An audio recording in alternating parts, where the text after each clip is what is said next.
sa inyong lahat at welcome sa kaharian ng Bitoy's Showtime! Teka! Bakit ikaw ang nag-welcome sa kanila? Nasaan ang mahal na hari? Ayun, no? Ano nangyari sa mahal na hari? Bakit nanigas siya? Kasi nangyari, naiputan yan. Sinumpa eh. Naiputan ng bird, kaya yan, naging bato. Sinumpa ang mahal na hari? Isa lang ang makakatanggal ng sumpang yan. Ang mahal na salamangkero!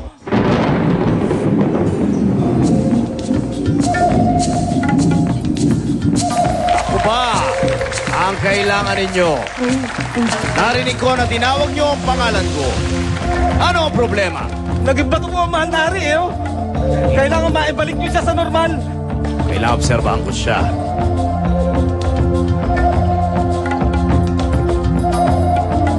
Ako, alam ko na ang dahilan kung bakit naging bato ang mahal na hari.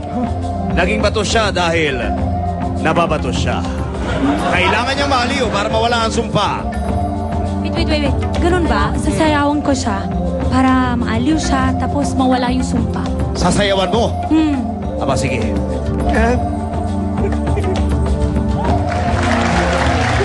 Sandali lang. Parang kailangan nag-e-enjoy kay ano eh.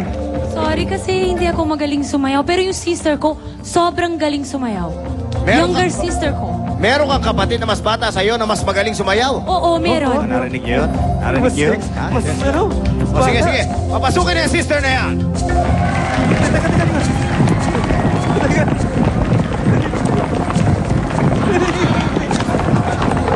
Ako ang magpapatusig sa mahal na hari. Dahil ako ang pinakamagaling na belly dancer. Sabi mo, pinakamagaling na belly dancer. Pinakamagaling. Baka ibig sabihin, pinakamalaking belly dancer. Ang bihira, laki na belly mo. Bagay ka ang belly dancer. Anyway, sige. Subukan mo ng aliwin ang mahal na hari para mawala ang sumpa. Tama na! Hindi ka effective. Mabuti pa tawagin ko na ang dalawang prinsipe ng kaharian para makatulong sa mahal na hari. Hello. Saan na kayo? Pumunta na kayo dito. Kailangan na kayo mahal na hari. Nandiyan ba kayo? Yan na kayo. Takot na. Salubungin natin ang masigabong balakbakan. Sina Prinsipe Ariel at Prinsipe Maverick. Alam niyo, pinatawag ko kayo dahil kailangan maaliw ng hari. Kailangan mawala ang kanyang sumpa. Well, I think you're just wasting your load in calling this atrevida.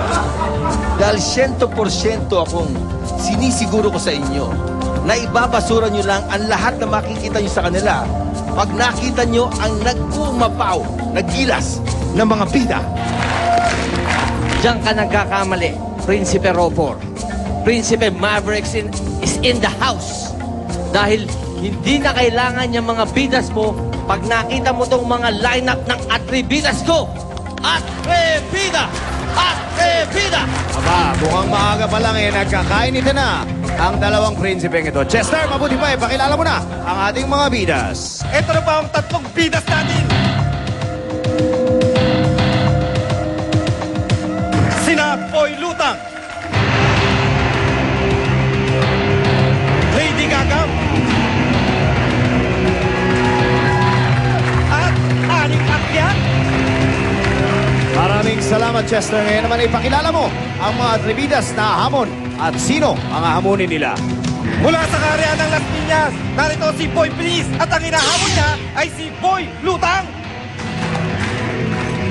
Mula naman sa kaharian ng Quezon City, si Boy Buga at ang hinahamon niya ay si Lady Gagam.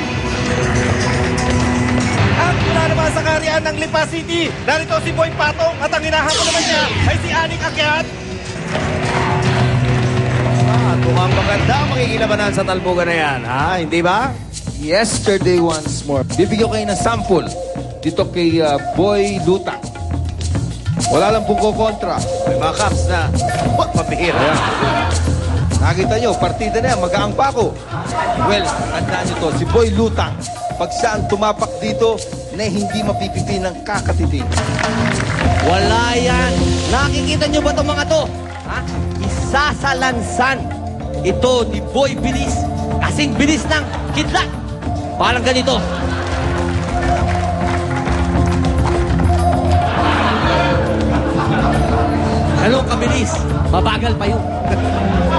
Aba, nakakabilib talaga ang mga gagawin nila. Sana ay magising na ang mahal na hari. Kaya huwag kayong aalis. Dahil simula pa lang yan ang talbugan sa pagbabalik ng Pitoy's Show! Showtime!